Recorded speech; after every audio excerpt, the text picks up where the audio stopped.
Hi everyone. Thank you so much for joining this webinar, exploring how the government can make a success of their Pride in Place strategy.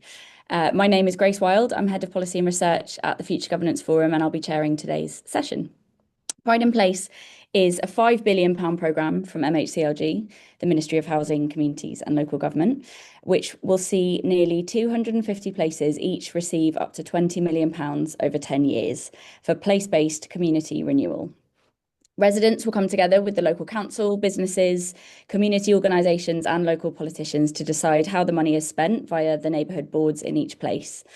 And at FGF, we're really interested in this programme because since we were founded for 2.5 years, we've been exploring how powers are devolved and how government can work in more meaningful partnership with people and civil society as core principles of mission-driven government. Pride in Place represents a really significant opportunity, and not just because it's a significant amount of money, but its success won't lie solely in the investment alone. It matters how that money is spent and how the programme is delivered in partnership with people in their neighbourhoods. And that is what we're going to explore today. In a moment, I'm going to hand over to FGF associates Pritpal and Ollie to give a short presentation on a framework which we proposed and published in October last year for how the government could meaningfully realise its ambition for neighbourhood renewal and a new relationship between people and the state. I'll then introduce our three fantastic panelists for a short discussion, and then I'm really keen to get onto your questions. So please start writing your questions in the chat as early as you like, and we will come to them as soon as possible. So Pritpal and Ollie, I think my colleagues will be pinning your cameras to the webinar as we speak and getting the slides up. And I'm going to hand over to you to talk to us about how you think the government can make a success of Pride in Place. Thanks, Grace. And thanks for all of you for being here. When we started the research that underpinned this report, there were two topics that have been around for a while, which was both community power and the idea of greater participation in democracy. And there were two things that we sort of felt when we were looking at those. The first was that a lot of that conversation wasn't really well tethered to a lot of the empirical evidence on both of those topics. And the second thing that we thought was well, these topics have been around for a while, and a lot of the neighbourhoods that we have in mind have suffered decades of deprivation and a lack of social infrastructure. So something quite radical is missing in the conversation. And we were trying to get our heads around how to overcome that. Next slide, please. And this quote is one of many quotes that we could have chosen at the time from a lot of the reports that was coming out, but it was very helpful. And this was a report by Local Trust. And I'll read it out. Other approaches tried to date have tended to focus on town and city centres, masking the poverty that exists on the outskirts of urban areas and failing to reach the estates, villages, ex-coalfield or former industrial areas that really need support. And so we asked ourselves, what does it mean to really bring those places into our thinking? And the thing that really dawned on us was that a lot of policymaking doesn't really understand those places. And that actually, in order to understand those places, a new type of relationship is needed between the state and the people living there to really understand what would it actually mean to change this neighbourhood. And in order to sort of frame that, next slide, please, we essentially put forward a three-part framework. Now, I'll take you through the red circle. So the top is just this idea of let's just put neighbourhoods at the heart of this and ask, what's it like to live here? And what really matters to you here in your neighbourhood? And then circle B was that communities quite often have power and want to use their power to improve their neighbourhoods, but they're either held back or they're not in a position to be organised enough. And so how can we help? How can we support the people living in those neighbourhoods to actually use their power to affect change in their neighbourhoods? That seems to be an important area. And that's the community power bit, but much more tethered to this better understanding of starting with the outcomes that matter to the people in those neighbourhoods. And then the third one was that local democracy has to genuinely actually respond to people. There's a lot of engagement of communities, having communities in processes, but it has to be real in such that when a community gets involved with local government about changing their local place, they see something tangible actually happen. And crucially, what we realized was that all three have to be happening at the same time. If that does happen, there's a potential for a synergy and for it to be a reinforcing loop. Over to you, Ollie. Thank you, Prit. So that's the framework. And on the next slide, it gives you a bit of a thumbnail sketch of how we think what this looks like in practice, kind of going through each of the elements. So the first one, the goal is putting neighbourhoods really at the heart of shaping what the desired policy outcomes are, whether they be missions or other outcomes. And the principle here speaks to why. So the idea is that you need to involve people who can work across policy silos, who can see the stresses of different parts of the system just trying to join up and sometimes really failing to join up. Neighbourhood boards, as Grace mentioned, they can do that. They have some of the right people that are there on those boards, but we argue for integrating those with some of the existing democratic processes, whether they be parish councils or town councils. And the reason for this is because these sorts of decisions and debates really involve trade-offs, whether that's within a neighbourhood deciding we're going to do this thing and not this thing, at least this year, or even between neighbourhoods as well, because of course the neighbourhoods all relate to each other and interconnected. And we think that making those trade-offs well, not just once, but on an ongoing basis, is something that really requires kind of democratic legitimacy. So that's why we kind of argue for that kind of integration. Moving on to strengthening power, the principle here is to support neighbourhoods not only build their power, but use their power. And that's because actually using power is itself a capability that needs to grow and that needs to be supported. It's not just enough to build the infrastructure for that power and then imagine that it will magically be used well. It's a bit like if you go to the gym, you can't just go to the gym, look at all the machines in the gym and just expect to kind of build your muscles. You actually need to use the machines, right? So kind of you need to use power. And one of the ideas we propose here is that some residents can get access to kind of really just very small pots of money just to get something done, make a change happen that they've noticed and they think would be really, really good to do. Then the third one on participation. So we spent a lot of time looking at this because particularly when we started this work, citizens' juries were kind of all the rage and citizens' assemblies and lots of people were talking about them. And our view that we came to looking at the evidence was that they can be very helpful, but only if they are tied to outcomes or priorities that are meaningful for a local area and that there is the power to then do something with the decisions that are made in those sorts of settings. So we think there is a role for them. Although one of the challenges is that it's quite hard to scale some of these processes. And so what we've suggested in the report is that there's an innovation challenge to actually work out how can you do this kind of democratic innovation well at scale. And so let me take this to kind of what does this mean for Pride in Place, which is on our final slide. So we think that the new relationship between the citizen and the state is helpful and important because it provides a sustainable foundation for neighbourhood transformation. And what we mean by sustainable is not necessarily kind of financial or environmental, but more in terms of democratic legitimacy and trust. And we think that's going to be really important for the long term. So a very brief kind of what is Pride in Place, as Grace said, that's a long-term investment in the social infrastructure of neighbourhoods because this infrastructure is kind of atrophied over years. And so it is really important that there is that investment over the long term that goes in. I also want to note Local Trust also supported this work and they recently published the final report from the Independent Commission on Neighbourhoods, which is a really good report. And I think it sets a very comprehensive strategy for how neighbourhood transformation should happen, kind of what are the kind of steps that looks like.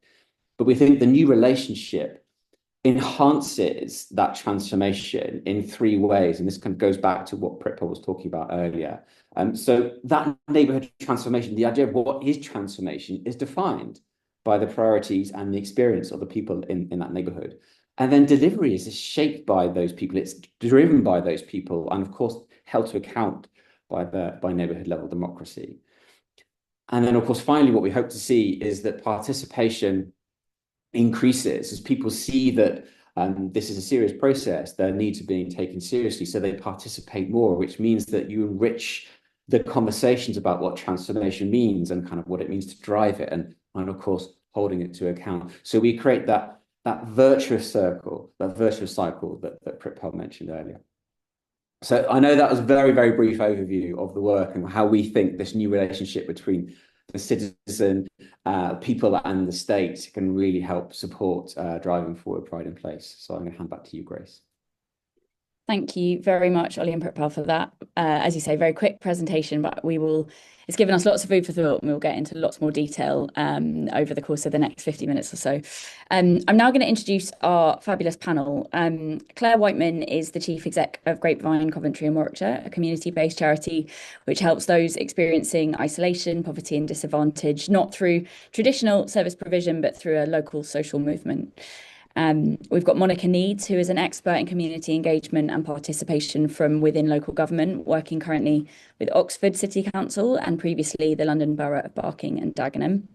And last but not least, Alex Boyes leads the the local trust delivery team. He's known the Big Local programme from its inception, having supported its development at the National Lottery Community Fund in a previous role. Big Local, for those who don't know, it was an ambitious experiment to back 150 neighbourhoods to lead change on their own terms. So lots of learnings for Pride in Place, which I'm sure we'll get stuck into today. I think our panel are now on the screen for you all watching. So I'm going to come first to Claire. Claire, tell us your thoughts. What should the government do to make sure Pride in Place represents a meaningful transfer of power and ownership to communities? Oh, you're on mute. A typical fell at the first hurdle, but never mind. Back in the saddle. Look, so that's the most important question. It's the big question for me. And I think Ollie and Pritpal's report is really right to say that you can pump money into a neighbourhood and still leave the conditions for genuine agency, especially amongst those who are experiencing the toughest times, completely untouched. And that matters. It matters if this is going to be more successful, go deeper, last longer than previous regeneration attempts. So one of the tests I would apply is quite a simple one. Who sets the agenda? Not who gets to choose between options someone else has designed, but who decides what the question is in the first place. So our work in Coventry is built differently. So rather than, a powerful institution like a bit of local government deciding the scope of the citizens' assembly or the scope of a consultation, what we would do is create a safe, owned space for deliberation where people can listen to each other, they can scope and sift the issues themselves, they can decide what matters most to them, and they can choose how they're going to act. And that's the difference between being invited into someone else's process and owning your own. And the report is right to say that, and we know this of old, don't we, that participation processes often favour those with the most resources, time and confidence and cultural capital and social capital. But I would want to say to government, our experience is that the solution isn't just to try and make those processes more accessible.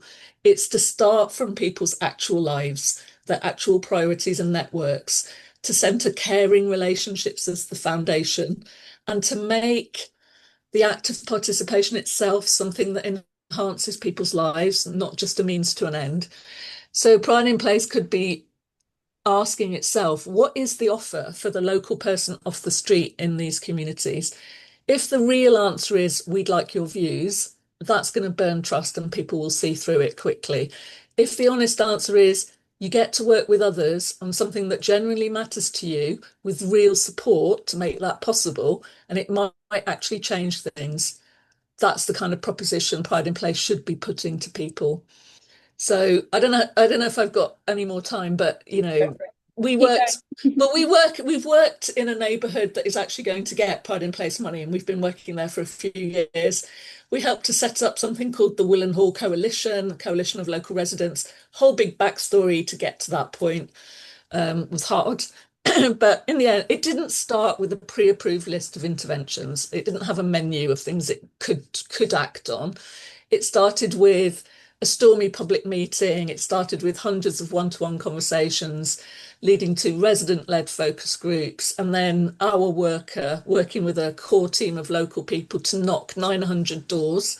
So neighbours talking to 900 other neighbours to uncover what do local people really want, which turned out to be, unsurprisingly, making life better for children and families.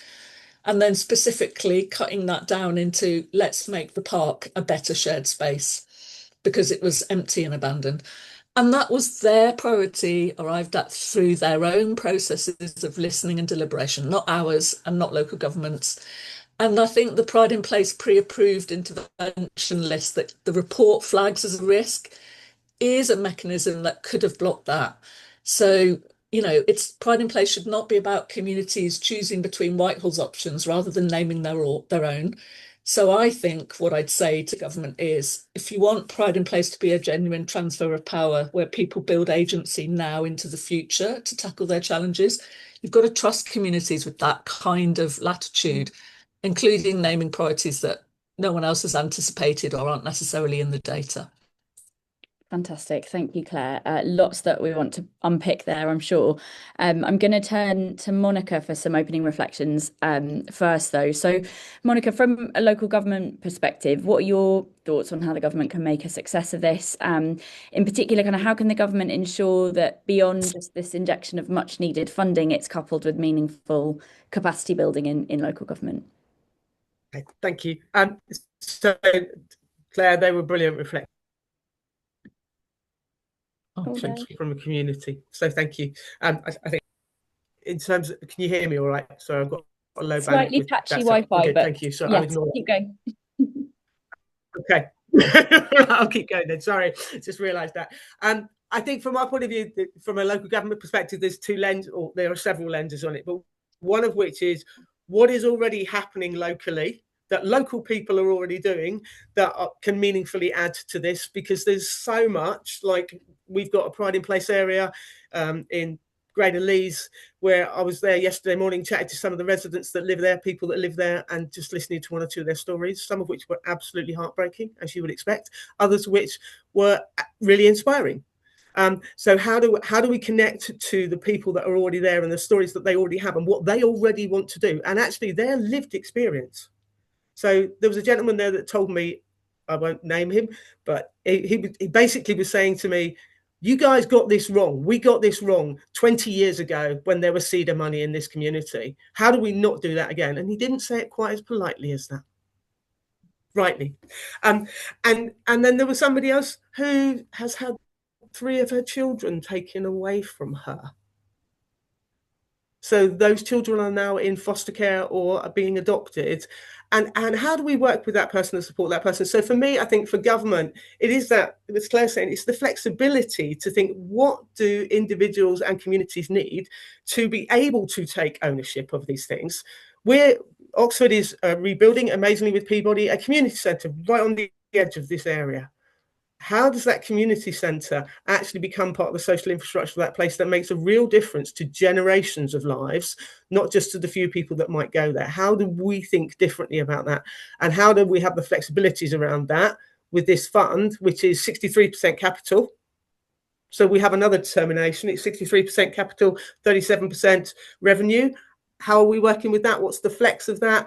That is informed and shaped by those local people alongside local politicians who have a democratic legitimacy as well. So how do we bring the two together to effectively support and build social infrastructure that will last for the long term? Brilliant. Thank you, Monica. I feel, Alex, Claire and Monica have touched on this kind of careful balance. Claire talked about the stormy meetings, which I love the thought of, and the kind of flexibilities that Monica's touched on. I wonder if you could, kind of building on that, reflect on how you think Pride in Place can avoid kind of over bureaucratizing work that is inherently messy and organic, and any reflections you have from Big Local on that question.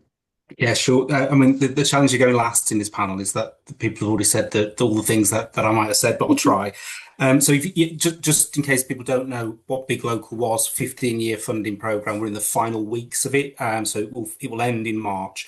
150 areas, at least £1 million each. Each of the areas very small, so average of 7,000 residents in each. And of all of the principles of the programme, the one that was absolutely critical and has been at the forefront of our delivery is it's resident-led. So a lot of what Claire and Monica have just spoken about is exactly what's driven the whole approach to our programme. We were free from, I guess, the constraints of budget cycles, of political challenges, in that we were funded by the National Lottery Community Fund. So we were able to deliver our programme in a way that was really free, I have to say. So, to be clear, that's helped us to to deliver in the way we have.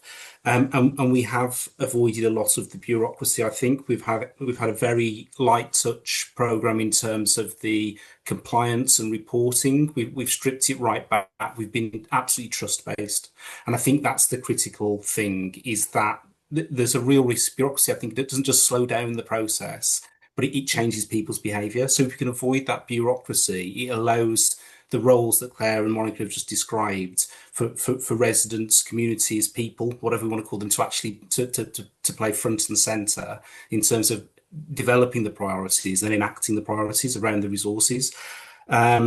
So I think, having a very light touch compliance is going to be really critical. That's going to be a challenge, that there's no doubt about it. And I think pace is also the big challenge that I think Pride in Place needs to look at as well.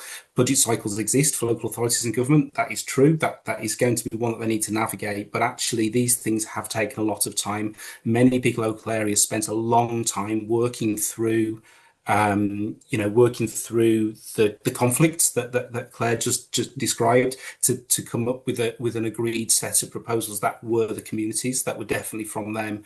But that did take a long time to get to. So I think pace is going to be something that needs to be thought about, and acknowledgement and acceptance that it's going to take some time to get there. And I think there's a risk that jumping in really quickly with, right, we need a budget cycle that lasts 3 years or 1 year or whatever it is, could lead to some decisions being felt like they're not owned, if they're not fully thought out.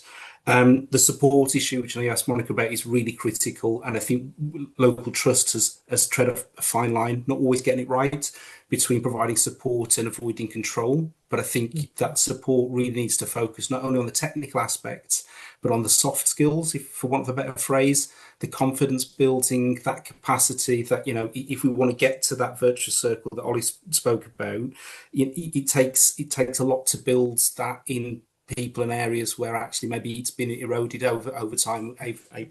Age of feed, I think, was the phrase, and I think that's going to be uneven, even in the areas that Pride in Place is looking to work in. And I guess two final things, and I think clarity on the roles. One big difference between big local and Pride in Place is MPs and councillors and councils have a direct, clear, have a role in partnership boards. And I think clarity around how those roles with formal power, if you like, interface with those with informal power is going to be really critical. Again, back to that treading the line of support without control. I think that's probably it for now. Brilliant. Thank you. Lots of things I want to pick up on there. I'm going to come to Claire again. There's been this point around how we build capacity slowly. I wondered if you've got any reflections from your experience on this pace. Yeah. I mean, I suppose what I was describing in Willenhall was the product of about 2 years of work, and it has actually created something that Pride in Place might fund, although it's not funding the engine that actually created a powerful group that could do what it did. I suppose the point I'd want to make is that capacity building can't really be bolted on. For us, it was like, if you're trying to build agency in a more powerful community, you're on a journey. You're in a journey and on a journey with those people. And so it wasn't kind of a helicoptered in kind of training program or kind of something bolted onto a funding stream. For us, it's been about that's relational human work that starts with what people have, what they care about, and not from what others think they need. And it's coaching along the way. It is about walking that journey to greater agency and power with people in a community. And there isn't a shortcut to that. It may not be a popular answer, and it's often not an answer government wants to hear, but it needs to be woven into the fabric of how money reaches communities and how it's held and governed locally. I mean, if we're there for 10 years, we have 10 years to build agency and go on that journey. Mm-hmm. Can I jump in? Grace, you Please, did say do jump in if you want to, so I'm going to. please do. I absolutely agree with you, Claire. And I think the thing that we've found through Big Local as well is that it's not static. You know, capacity building almost sounds like there is a set of things that we will drop in to give you the capacity to do the thing. And what we found over 10, 15 years is actually, you know, that capacity needs shifts and changes over time, and it needs to be really flexible and responsive. So you might build capacity for one element of what you're trying to do now that applies specifically to this community or this neighbourhood, but in 4 years' time it might be something different. And I think the programme needs to be alongside and thinking about how that support evolves and develops over time, and also, you know, what's there locally to assist this, rather than you know, seeing it as a top down, we can provide the things that you need, but actually how do we develop it from the ground up. And I think the other thing I would caution against is almost waiting for the capacity to be developed until and then devolving the responsibility. And I think the two, this is back to the model that Prit and Ollie have described, is these things need to go hand in hand. It can't be one then the other. It's not a linear model. That requires some a leap of faith, I suppose, a little bit with some of this to make sure it starts to happen. Absolutely. And, you know, building capacity happens through setbacks, through trying things. You don't, you know, it's the experience of trying something, some of it worked, some of it didn't, that starts to build agency. So you can't, it's not, it's not something you deliver via a training program and then people have capacity and they go off and do it. Yeah. There's an interesting question in this for me. I wonder, Monica, your thoughts on how we balance that, giving that breathing space. As you say, you can't sort of wait to build the capacity before doing this work and devolving power, but balancing that kind of open space to breathe and learn with a desire for outcomes and an urgency in our communities for change to happen quite quickly. People are impatient. I suppose I'm interested in that tension and your experience, Monica, in navigating that. So I think the tension in the past in navigating that. So I'll probably go back to B&D, and I'm aware on the list there were one or two colleagues that may have been from Barking and Dagenham when we were doing some of that sort of stuff. But it was almost like, what can we do now at the same time as that planning for the longer term? So what are the quick wins are the wrong word, but the tangible results where people are involved in making a decision right now as we do some of that longer term planning with them? Because I think that's the danger otherwise is, well, everybody in Greater Leeds knows there's 19.6, not 20 million, but 19.6 million pounds coming to that community over 10 years. So what difference is that going to make to me tomorrow? They don't care. I mean, they do care about 10 years if we can help them, if we in our heads together, not if we can help them, sorry, really bad language. If we can facilitate that dreaming of that longer term, what do I actually want to see in my community? What do I want for my kids in 10 years' time? What's different in this place because this money has been wisely invested and we've had the ability to make decisions around it? Alongside this summer, is there something for my kids to do in the park? And did we get 500 quid to go and do that and make it happen because we had a bright idea? Alongside the gentleman that I met yesterday, he was like, I quite like to set up a gardening business. He's not working. How do we start to facilitate that? Not in 3 years' time, in the next year. Is there a local connection we can already draw in, or think about how some of that money might start to do some of that? So I think it's both and, not either or, and how you journey alongside. Alex, I feel the Big Local programme kind of grappled with this balance too. I wanted to give you an opportunity to come in on that as well. But as you said, you don't have to wait for me as chair to bring you in. Anyone can jump in. Yeah, no, I think you're right, Monica. I think there's the quick wins, if you like. There's the stuff that can be done here and now, and there's the longer term stuff. And I think that balance is really important. And I think that goes back to what I said about actually the pace is really important. What we saw is those bigger projects, if you like, the assets essentially took a long time to get, and you know, part of the reason I ended up back at Local Trust is towards the end of the programme, there was still quite a significant amount of areas with quite a significant amount of money left to spend within the programme timescales. So I think there is something about what's immediate, what's long term.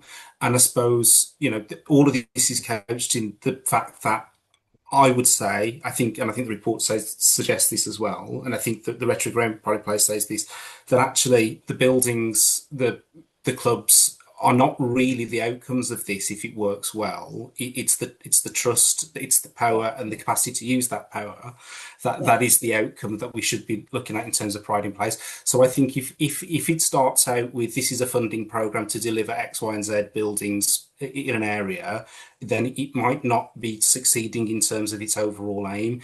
If we start out with this is a program to build, civic capacity, and along the way we'll build some buildings, then if that is a shared ambition, the boards of government, of local authorities as the accountable bodies, then I think that start with thinking about what are the outcomes you want to achieve beyond that, and that will necessitate then some quicker activities that do that and some long-term projects. Brilliant. I would love Chris, it. can I just? Sorry, go for it. Sorry. No, go on, Claire.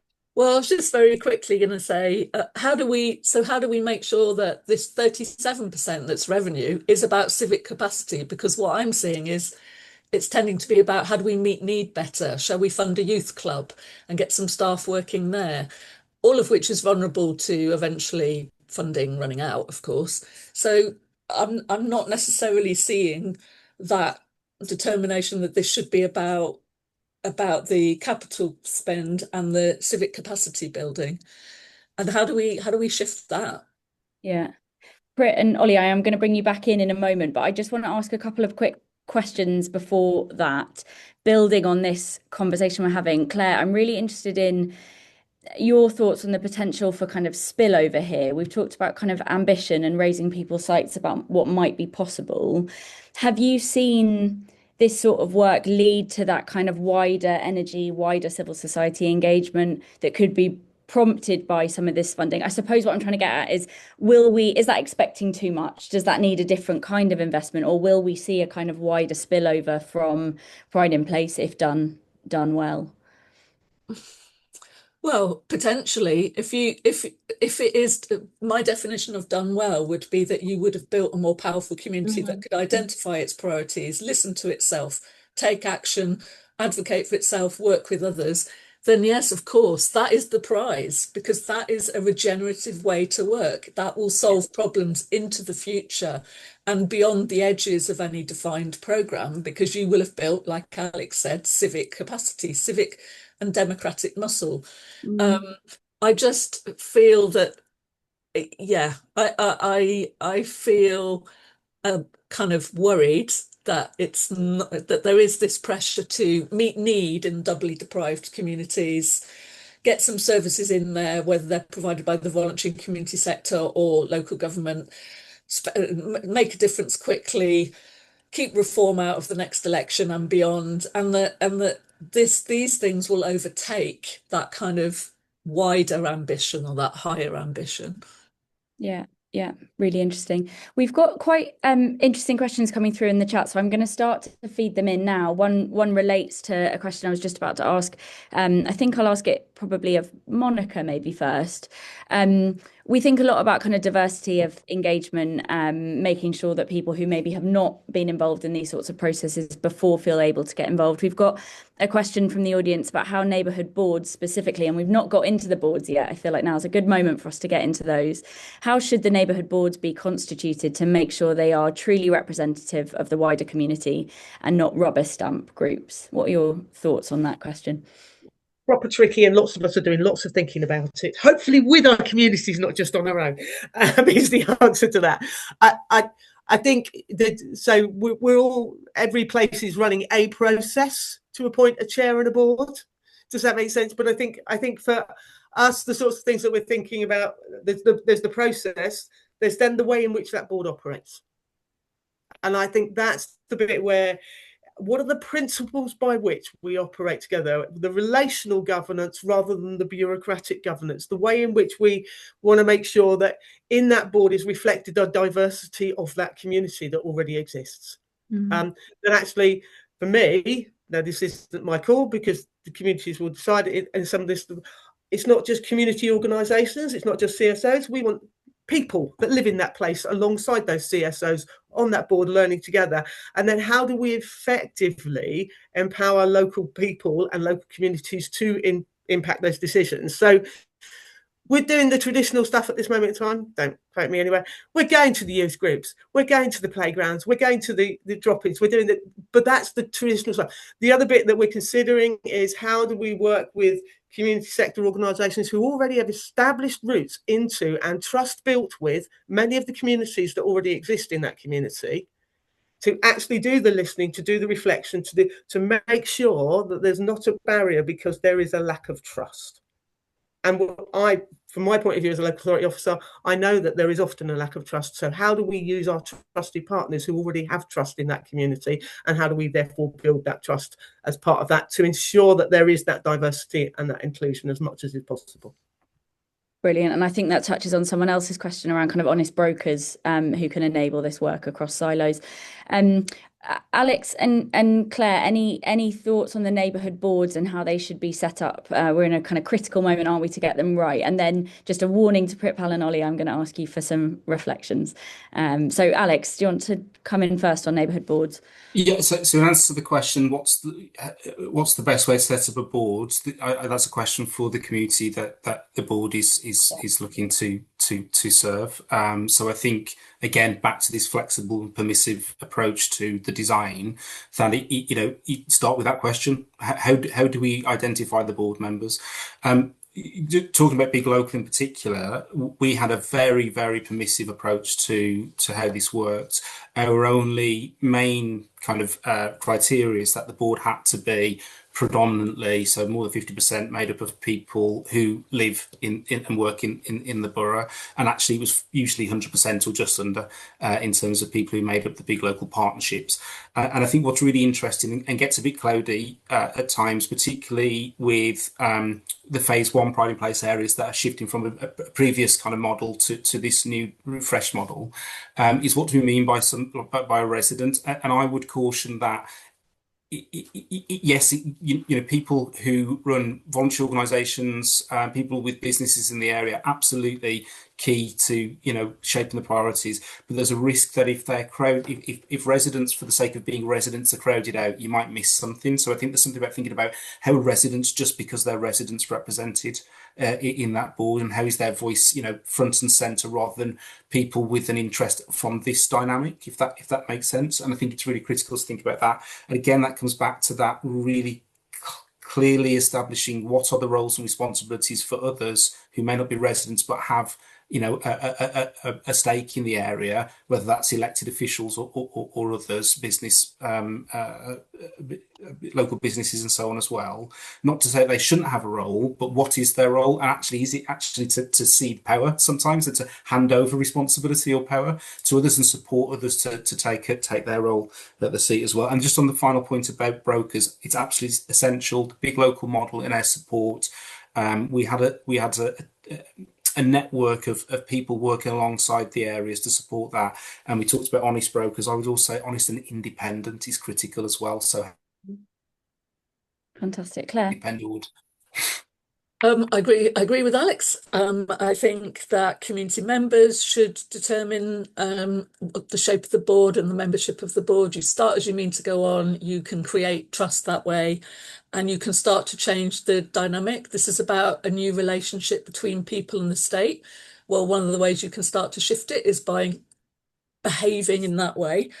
Don't crowd out residents, as Alex said. And I also agree with him, and I'm concerned a little bit about the role of politicians who have a vested interest in doing for communities, and to be seen to be doing for communities. And I have experienced a bit of the language of, we're gifting this, we've worked really hard to bring £20 million to this neighbourhood. And it's in the context of elections in May and a few years away. So, there's something really difficult there to navigate if we want to establish a new relationship, which isn't about we're going to do this for you and we're going to provide to you. Fantastic. Really interesting reflections. Before we come on to the very many questions we have in the Q&A chat, I'm going to turn to Pritpal and then Ollie for any reflections or additions to what you've heard from our brilliant panel there. Well, normally when I do these things, I just go what Claire said. That's kind of my modus operandi on all of this stuff. But I just want to double click a bit on. There's a lot of conversation earlier on about community capacity. I'm a bit nerdy about this stuff because I quite often just think, what are you all saying? What is it? Can someone define it? So it's become another one that people throw around. There's a project that I do a lot of work with in the US. It's been going for about 15 years. And what they started to think about is that actually the thing that holds place-based work together are values, relationship, trust, and processes that bring people in. And that what's interesting about that is it's not so much that, I mean, those words get thrown around a lot, but that you can actually create strategy around those words. You can actually intentionally work out what are the values of this group and that group, and will they come together? And is there any trust? And how can we measure that? There are tools for these things. So sometimes the language can get vague, but actually with a little bit of looking around in the right places, there are lots of really good tools to make this more clear. You don't always have to quantify stuff, but actually just be able to inform decision making on a day-to-day basis. It doesn't have to be very. That's what I was trying to jump in on. But yeah, like what Claire said, Sorry for making you wait. Ollie, over to you. Thank you. No, it's a really rich discussion. I've been really enjoying it. Perhaps two comments. So one is to say a bit more on the neighbourhood level governance point, because in the report we put a lot of emphasis on town councils, parish councils as the kind of foundational layer of democracy, and we say that knowing that they're not everywhere and knowing that they're not perfect, but rather than reinvent the wheel, we still think that's the best place to start. And there are lots of people who have looked at how to make it easier to set up town and parish councils, and also kind of how to improve their kind of democratic credentials, if you like. And we think that kind of those are really good things to look at, and they're in the report. And then the second comment is something we weren't really able to spend lots of time on in the report, but we kind of knew was looming in the background was the role of kind of local councils in this, because of course we looked at kind of very much at the neighbourhood level, but because trust and risk taking is so important in all of this, we know that there is a really important role for local councils to perhaps kind of scaffold this both in a capacity way and also in a kind of a cultural way, if you like, in a kind of expectations. But we also know that local councils have suffered a decade or more of like massive cuts themselves, and they're probably feeling like this sounds great if only X, Y, Z. So this might be one for kind of Monica to get your view on kind of what's. I know you all want to do this in local council land, but kind of what should our expectations be? Go on, Monica. Do you have any reflections? Who's the answer to that? I think so. I think every council, I hope every council, I know our council is not intending to use this to backfill pockets or gaps or those sorts of things that are sitting there. Does that make sense? This is money that we want to see spent by and determined by that local community.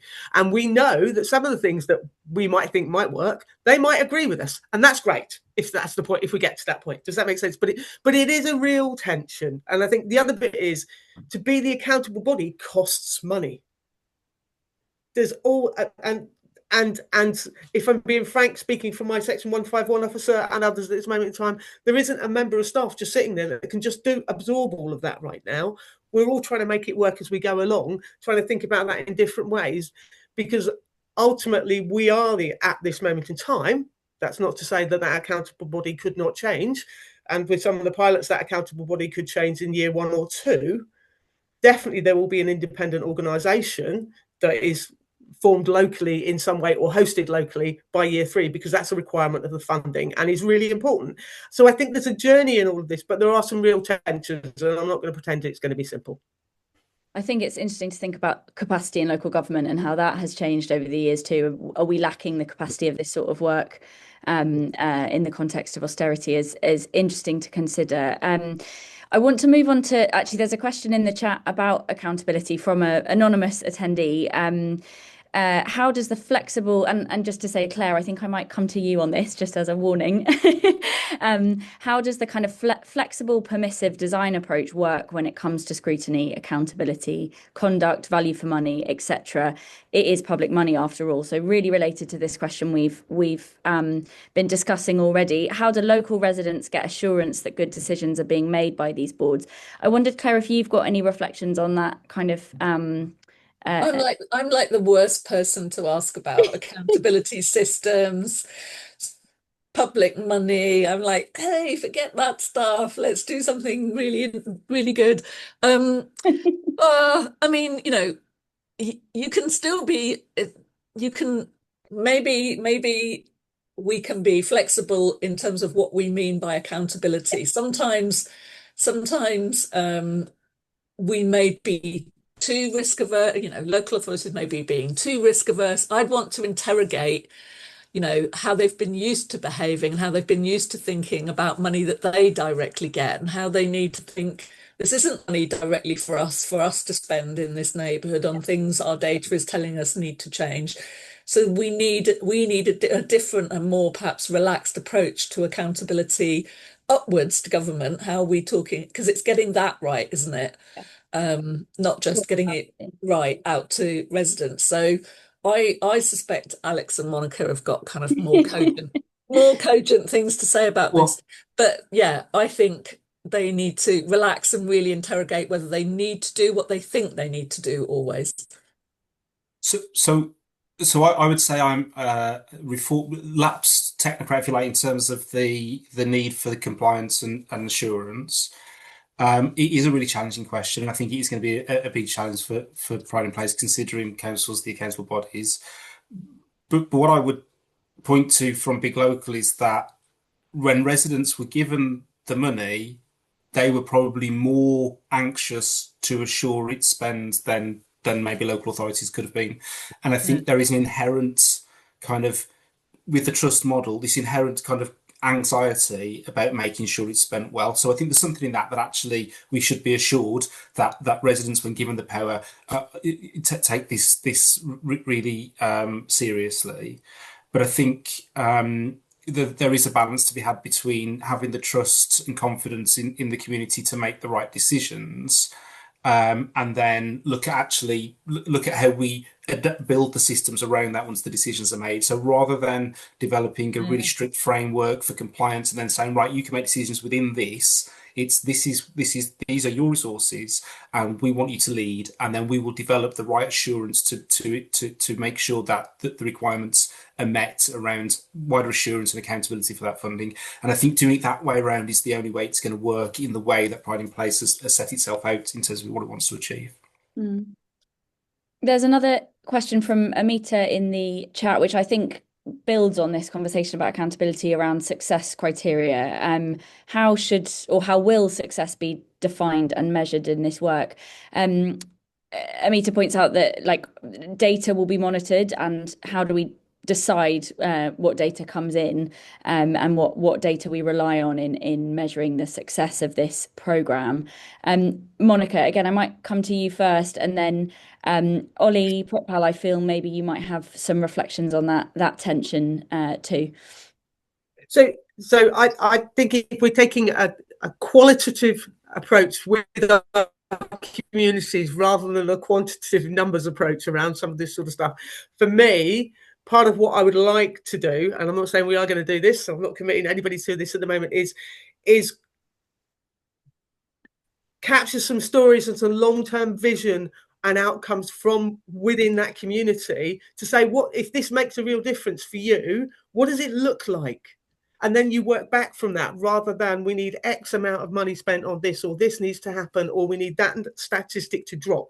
The other thing I think for me that, and this is really tricky to measure, but actually how much more empowered and engaged does that community actually feel at the end of this process? Yeah. Does it feel like, do individuals within that community feel like they actually have influence and can make a difference? So sorry, that's not the traditional local authority response, but that is what I would want. Fantastic, thank you. Ollie, Pritpal, do you want to come in on that question?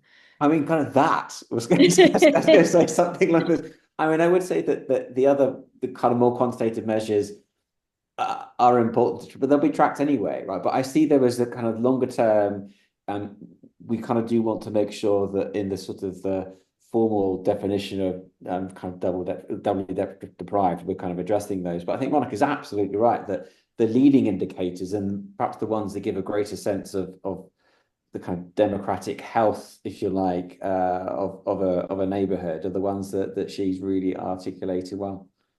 Brilliant. Sorry. When you were speaking about parish council, so I mean, I absolutely agree that I think the powers, the ability to develop those need to be improved, strengthened. But I wonder whether actually them being developed, it could be one of many measures of success in terms of the civic regeneration. You know, if people feel the power and feel compelled towards that, rather than them being the ownership of this, but them being the output of this, might be something interesting that we could look at. And we do have a question in the chat from Brighton and Hove Community Works around how there's only one parish council in Brighton and Hove, and it's unlikely they'll have more. What can we do about neighbourhood governance? I think that's a really interesting question that I will leave open to anyone who wants to pick it up, building on Alex's point there. No, I was thinking about that one and reflecting on. I don't want the perfect to be the enemy of the good in any of this, and I think if the neighbourhood boards are something that has to be put in place and is something that can be created in such a way that you're kind of maximising kind of residents because they're residents' input. And then I think do that. And one of the reasons we created the framework in the way that we did was that you can focus on the principles rather than necessarily, well, I have to do it like this. It doesn't have to be done through town or parish councils, although we think they're a good thing that exists already. But if that's impossible, there's maybe another route to get to that principle of how you're strengthening local power, both having it and using it, and kind of going back to the using it part that I think a lot of the panelists have said is kind of the using it as a capability. You need to kind of build that muscle as you go. Pritpal, go on. I think the thing that's sort of coming to mind to me is that this is a really amazing natural experiment. And there isn't in this conversation or in the documents that I've read some intentionality around how do we actually measure this and do it comparably. And I'm saying that partly because in my work on community power, I've started reading about network analyses, about trying to work out what has actually changed in this place that has meant that can be correlated with people having a greater sense of belonging, people having more agency over their futures, etc., etc. There is science there. I'm not suggesting that any of this money should start going to universities, because in many ways, universities come along and start sort of like dragging the agenda to where they want it to be. But there is a danger that this is just going to be a kind of 10-year aberration, and no one's going to generate the evidence to say this should have carried on. Because I agree that success has to be defined locally. I completely agree with that. But if there isn't that kind of bird's eye view of what success is here, this is just going to stop. And it's going to be a nice 10-year thing and everyone's going to forget about it. And that is basically the history of this field. And so we do have the science, we do have the techniques, and it should be used.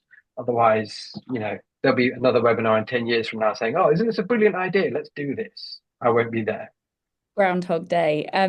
That's really interesting, and I think that relates to a question from Grace Pollard in the chat.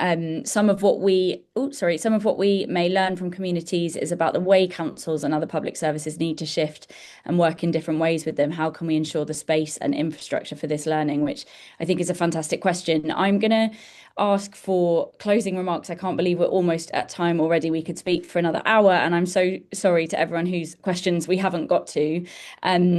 I'm going to ask everyone for closing remarks. You can touch on that last question from Grace or anything else you would like to. So I'm going to start with Alex, if that's okay. Gosh, okay. I mean, I think that's a good question, and I think I'd absolutely agree. This is about the ways of working, as I've kind of tried to allude to in my responses, is that Pride in Place should be about altering the ways that we work rather than spending the money. And I think it should be down to local authorities, councillors, MPs, and others working out how they best work with their communities by ceding that power. And I think it's not going to be a one size fits all. And I think if it starts to move towards being this is the programme, this is the change that needs to be made, then it's maybe not succeeded. We're going to see lots of different approaches working in lots of different places because they are different. So I guess my plea is that flexibility and recognition that different solutions will be needed in different places is going to be a key focus for everybody involved. Fantastic. Ollie, I'll come to you next.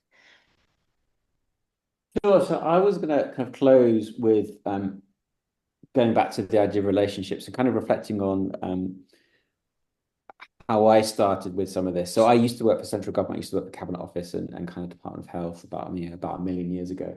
And that was just kind of a very different world where it really did feel like you were kind of very much kind of shaping the policy outcomes, and then kind of those would flow down. You wanted a good relationship with local government and neighbourhoods, but it did feel very much like the kind of the power rested in Richmond House or kind of 70 Whitehall.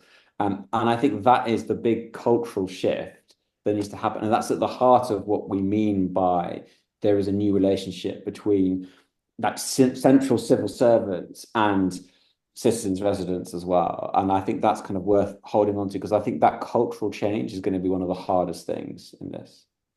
Fantastic. Thank you. Pritpal, sorry, I'm jumping around here, but in an odd order, but that's what's happening. My reflection is I'm enjoying how much this conversation has got into a lot of the how. I think that's great because the report is kind of really just the what. We have some principles for the how, but I think we're getting into the next level of detail, which I think is great. And I think what I really encourage in the audience is that there needs to be a massive interrogation amongst us about what is the how, and then observe it and watch it. Because as I say, if like me, you're a scholar of community power, you've seen this stuff over and over again, and nothing ever gets traction. So the question is like, how do we get into the how, test the how, and work out what makes sense moving forwards? If we don't do that, as I say, this will be a flash in the pan. Claire, what are your final thoughts? I agree with what Pritpal has just said, and what I'd written down was I really want to see a vision of community-led change being embraced, because the context in which this is happening is in areas where local authorities have been starved of funds, and it's almost like we're now pouring £20 million worth of water onto parched ground, and it's going to get soaked up in meeting crisis and meeting needs, however that gets defined inside a neighbourhood. But can we lift our heads from that and keep in mind this goal and this ultimate successful vision of a more powerful community that can rise to meet its own challenges? Fantastic. I love that analogy. And Monica, final word from you. Thanks. So I what everybody else has already said, to be totally frank, I think I'm just adding words to words. I think for me, it has to be bespoke in each community, because every community is different. And I think that is the bit that we cannot get into. It has to be done in a formulaic way.